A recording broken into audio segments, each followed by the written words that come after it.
हमारी तो कोशिश हमेशा यही रहती है कि हम आपको टाइम टू टाइम हर चीज़ के बारे में न सिर्फ बता सकें बल्कि अवेयर कर सकें, और उम्मीद रखते हैं कि रिपब्लिक डे से रिलेटेड जो भी चेंजेस हमने आपको बताया, जिन सेफ्टी मेजर्स को फॉलो करने की हमने आपसे बात कही, हम सब मिलकर उसे ज़रूर करेंगे। चलिए प्रोग्राम में कुछ कलर सेट करते हैं और बात करते हैं राधा कुमार, यानी एक ऐसे पेंटर की जिन्होंने 13 से 24 जनवरी के बीच अपनी बहुत सारी पेंटिंग और स्कल्पचर्स की एक एग्जीबिशन ऑर्गेनाइज करी और इस एग्जीबिशन को टाइटल दिया कलर तांडव।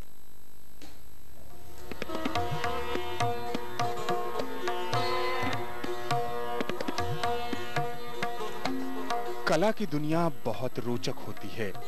कलाकार रंग और ब्रश के सहारे अपनी सोच की उड़ान को बहुत ही कलात्मक ढंग से कैनवस पर साकार करने की कोशिश करता है।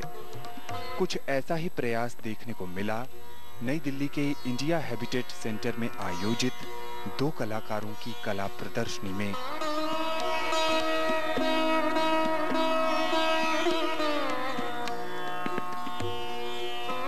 इस प्रदर्शनी में गायत्री टंडन की चित्राकृतियां कला प्रेमियों को अपनी ओर आकर्षित करती हैं।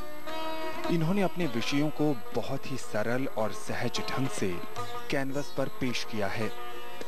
रोजमर्रा के जीवन में बच्चों की गतिविधियां गायत्री को अपनी ओर आकर्षित करती है। इन्होंने रंगों का चयन इस तरह किया है कि वो अपने आप में दिलचस्प बन गए हैं।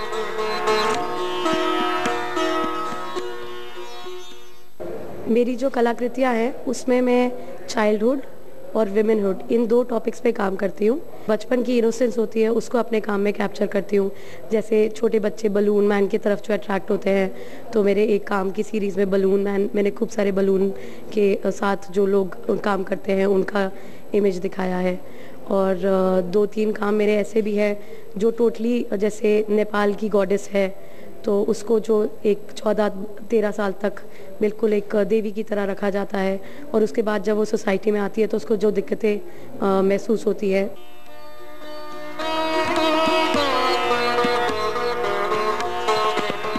गायत्री ने महिलाओं की सामाजिक स्थिति को भी बखूबी पेश किया है। आधुनिक होते समाज में आज भी महिलाओं का एक समूह ऐसा है जो बहुत सारी सुविधाओं से वंचित है।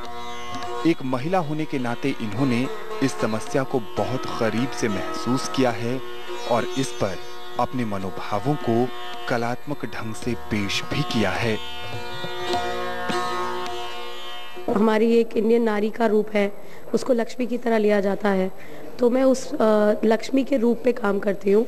इंडियन विमेन जो है उनको घर में हर जगह एक देवी का रूप माना जाता है, लेकिन जो सोसाइटी है वो इतनी ओपन नहीं है उस देवी के रूप के लिए, और जो एक लेडी को दिक्कत इस दुनिया में महसूस होती है उस थीम पे मैं काम करती हूँ।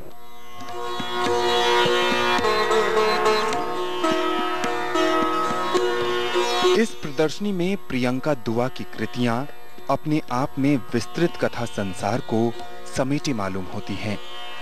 प्रियंका के चित्रों में एक अलग तरह की सिंप्लिसिटी है जो बेहद अनुपम है। इनके चित्रों में भावों की प्रधानता नजर आती है। एक और खासियत इन चित्रों की ये है कि अमूर्तता का एहसास भी इन कृतियों में आसानी से किया जा सकता है। ऐसा लगता है कि इन पेंटिंग्स के सहारे प्रियंका खुद को ही अभिव्यक्त करने की कोशिश कर रही हैं। मेरे यहाँ पर जितने भी काम लगे हुए आप देख रहे हैं, सभी पेंटिंग्स कहीं ना कहीं मेरी ज़िंदगी के कुछ लम्हों से प्रेरित हैं। जो भी मोमेंट्स मैं कभी जी चुकी हूँ, कुछ छोटे कुछ बड़े, कुछ जो हम सभी कभी ना कभी तो एक्सपीरियंस करते हैं, उनको मैंने यहाँ पेंटिंग में दिखाने की कोशिश करी है।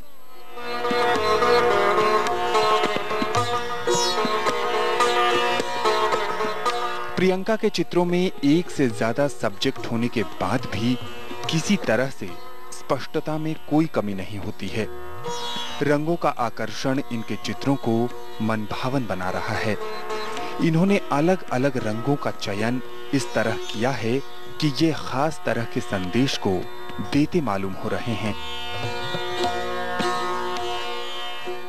मेरे जो रंग हैं वो मैं यहाँ पे ब्लैक, व्हाइट और रेड लेकर के ही यूज़ करती हूँ, क्योंकि रेड कलर, लाल रंग बहुत ज़्यादा डोमिनेंट होता है सभी के लिए। सभी रंगों में लाल सबसे ज़्यादा स्ट्रॉन्ग कलर माना जाता है। और मेरी ज़िंदगी में कुछ ऐसी चीज़ें हैं जैसे कि मेरे रिलेशंस वो बहुत ज़्यादा डोमिनेट मेरी लाइफ को करते हैं, इसलिए ये रेड कलर मेरी कामों में है।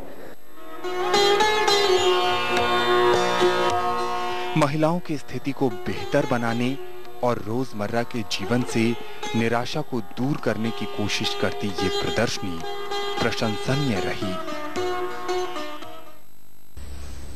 और अब इससे पहले कि हम अपने दूसरे